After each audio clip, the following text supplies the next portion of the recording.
Joining me to discuss, Kimberly Strassel is a Fox News contributor and editorial board member of the Wall Street Journal, and Niger Innis is a civil rights activist and leader of the Congress for Racial Equality. And Jonathan Harris is a liberal analyst. Niger, let's start with you.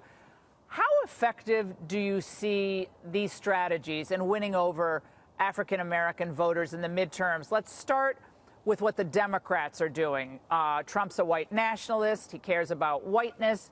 He's a racist, embracing racist policies, the drumbeat across all media today. Well, in the past, it's been what they go to in their playbook. They can't talk about the economy and the record low black and brown unemployment. I mean, historic lows since we've been recording these numbers. So they go to their dirty bag of tricks and they pull out the race card. You know, I've been calling it for close to a couple of decades, and my father, the great Roy Innis, before me, you know, he called it racial hustling. And the problem is, and the reason we take this posture is we come from a civil rights organization, the Congress of Racial Equality, where, you know, you want to talk about real voter suppression. You know, 3 of our boys, Sherner, Cheney, and Goodman, that became martyrs to the civil rights revolution, were murdered. They lost their lives. They didn't have to show an ID. They lost their lives. They were murdered by the Klan in Mississippi for registering people to vote. You know, after Reconstruction. But Niger, to hear what's happening today, Niger, and we've made no progress. There's really almost no progress because Donald Trump is president. And that's an absurdity, and it spits on the grave of all those brave whites and blacks that gave their lives for the Civil Rights Revolution, for the Civil War, before 100 years before then. And it really sends the wrong message to young blacks, young whites, Hispanics, Asian Americans, that they actually live in a country because of our Constitution and because of the passage of the 14th Amendment that is the freest, liberty-embracing country, not only in the world, but in the history of the world.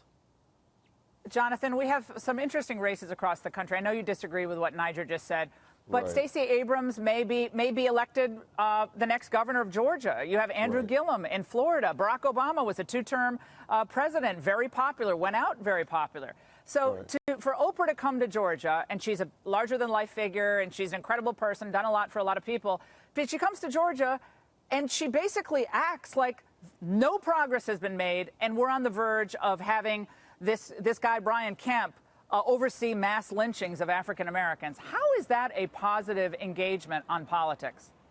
No, I think what she's doing is acknowledging the fact that Brian Kemp is suppressing over 53,000 votes, and that's according to the AP, in Georgia, and that this is a long history of suppressing votes in the South by conservatives, by Republicans.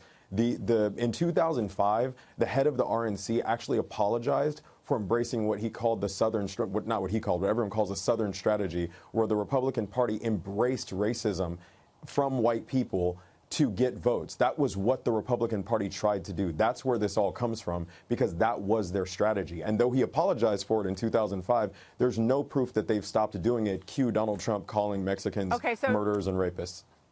Okay, well, let's stay on Georgia for a moment, because I think this is really important for people to understand what did happen in Georgia. When voter registrations, and Kim, I know you know about this, you've written about this, the integrity of the vote does need to be maintained. And duplicate registrations, people registered in multiple counties, registrations whose names are not quite matching, states all across the country end up cleaning up their rolls. They do it, they've always done it. But this has turned into a racial football in Georgia, Kimberly. And, you know, you heard what Jonathan said.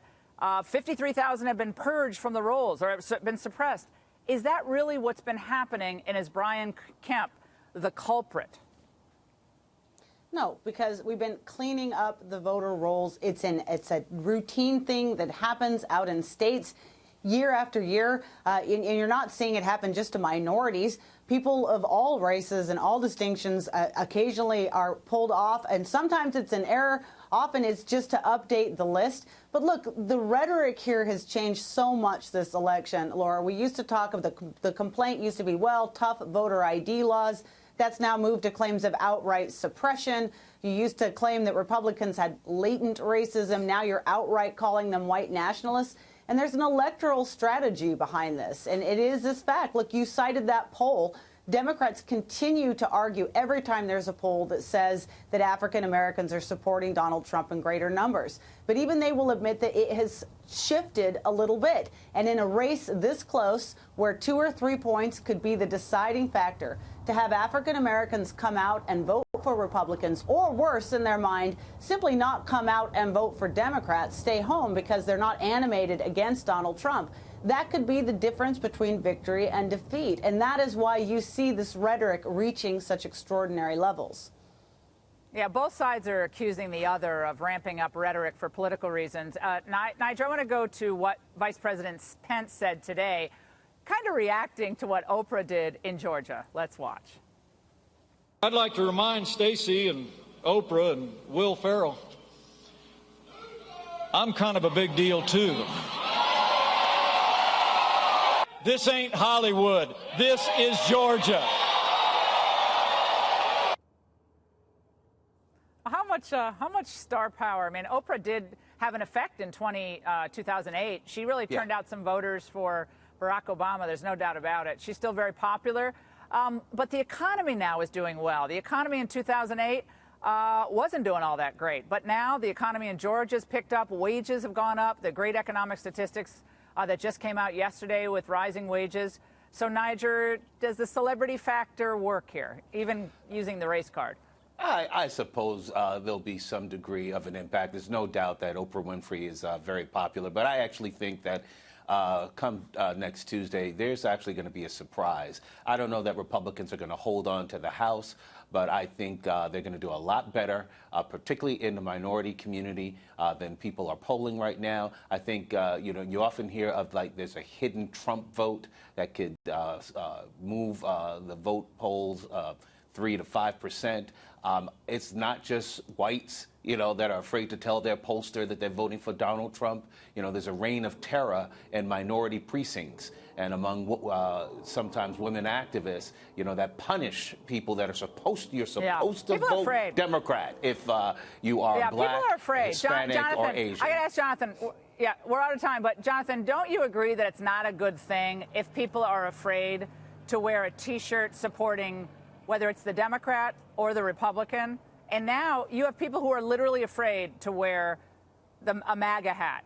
They're afraid because they're going to be called a racist. I don't Is think that a good thing? I don't think they should be afraid. They should be embarrassed, however. Okay, well, they're afraid because, you shouldn't be afraid. The charge of racism is potent. No, there should be no fear from expressing your political opinions. But when you're embracing a person and a party who openly advocates for racism, calling themselves a nationalist and things like that, you should be embarrassed to embrace that. Byron, if everything is racism, Brother Byron, if everything is racist, then nothing is racist. Not everything is racism. My friend Deneen Borelli says, you can't throw out the racism card forever and think that at some point it's going to lose gravity. When someone is being racist, calling them a racist is not pulling the race card. That's not what that is. Well, the record low unemployment for African Americans, that's definitely not racist. I'll tell you that. Obama cut it in half. Kimberly, we're almost out of time, but progressive.